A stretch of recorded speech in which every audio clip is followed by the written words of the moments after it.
Good evening, everyone. It is Wednesday, May 28th. It's a couple days after Memorial Day.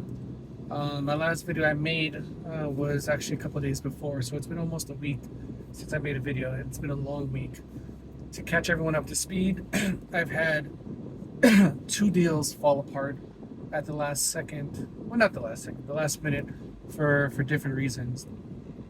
And while I was in my feels about that, the deep irony is, the properties were both good deals for the potential buyers. And while I was trying to enjoy my Memorial Day weekend, my family and I, we went to Orlando to have a nice mini vacation, enjoy our time in the land of Disney and the land of Universal Studios, and just enjoy ourselves.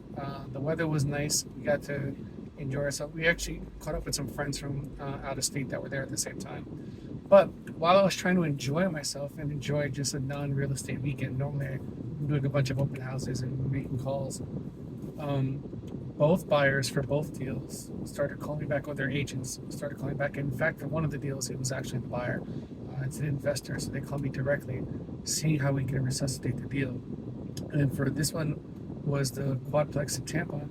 And I said, well, you can just have the money available. You had the funds, proof of funds, and then all of a sudden you're not putting in the escrow, you're not doing the things you're supposed to do. What happened? And he gave us some song and dance. I'll take him at his word because I can't prove otherwise. That the money wasn't there when they need to put it in because of all the chaos going on in the stock market. I'm like, okay, how is that our problem? Why do you want me to work with you? They came in with another offer. In fact, they came in with three separate types of offers that I knew each and every one of them would be a problem for my clients. My clients want to be paid and walk away. They don't want seller financing. But to their credit, I told them this is what they're looking for. If you're going to do a finance deal, it's got to be under these terms. The terms specifically were like less than 5 years and a line share up front.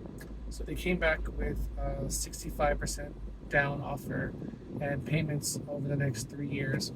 And I ran it by my client's CPA. The CPA says no.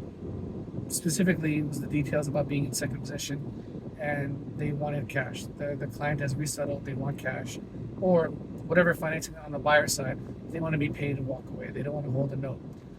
I reiterated that to the investor and their agent individually on Tuesday after the holiday, and they said, well, we can't meet that. I'm like, well, it's too bad. That was your original offer that we accepted.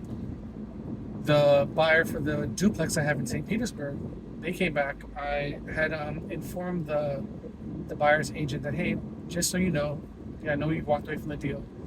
My client's already getting the repairs underway because the builder is honoring their warranty. And then she texts me back a day later, my client's still interested. And since I could care less about what's going on, I decided to play the game. I text her a day later. What exactly would your client need for us to go forward? And then she checks me back 12 hours later. This is what we would like. We need to see A, B, and C. And mind you, we already had A and B. C is a little bit of a headache, but I can talk to my client about that. But it was an okay offer. And it was an okay response, given the offer that they had before. However, what buyer A for Tampa and buyer B for St. Pete don't know is that we've had 6 showings since the deals fell apart. 3 for one and 3 for the other, which is ironic. In fact, there's 2 scheduled tomorrow, 1 for each of them. So we did price reductions when I put the properties back on the market, and there's been a ton of interest. In fact, I did a reverse prospect this week for the St. Pete duplex, and I kid you not, in the last 7 days since we went back on the market, we showed up in about 868 or 874, I don't remember exactly, buyer searches. So I contacted about 100, left messages for 100 agents today.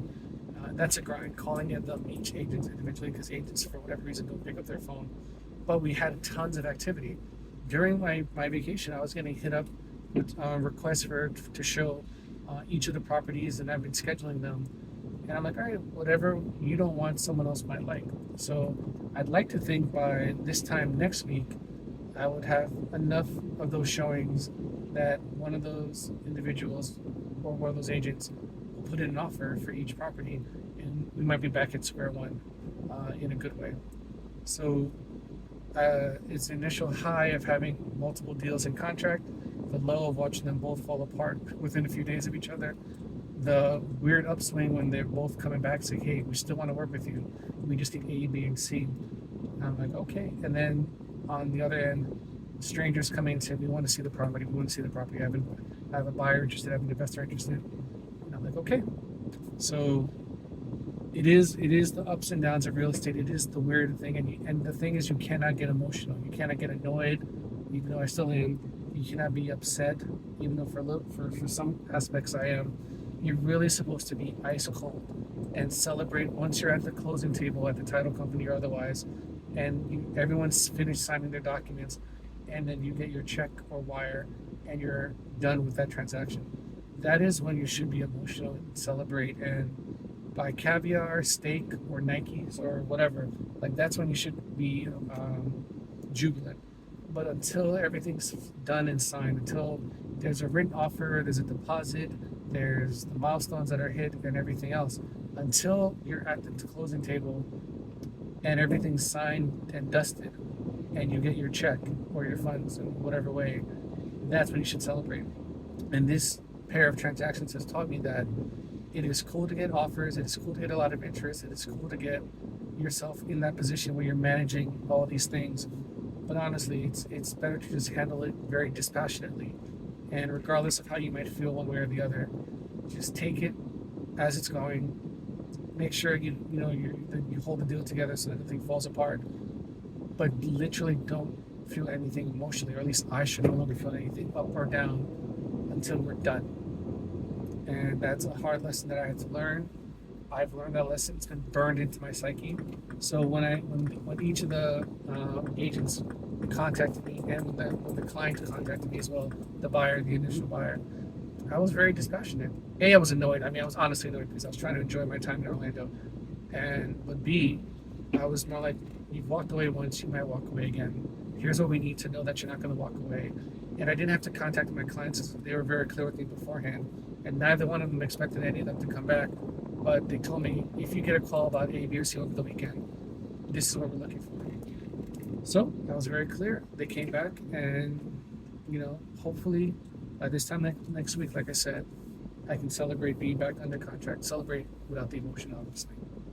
So yeah, I will give you guys constant updates as how this goes. And if you guys are curious about what I'm doing in between these videos and in between meeting with my clients, in between open houses and etc., leave a comment in the video, or hit me up.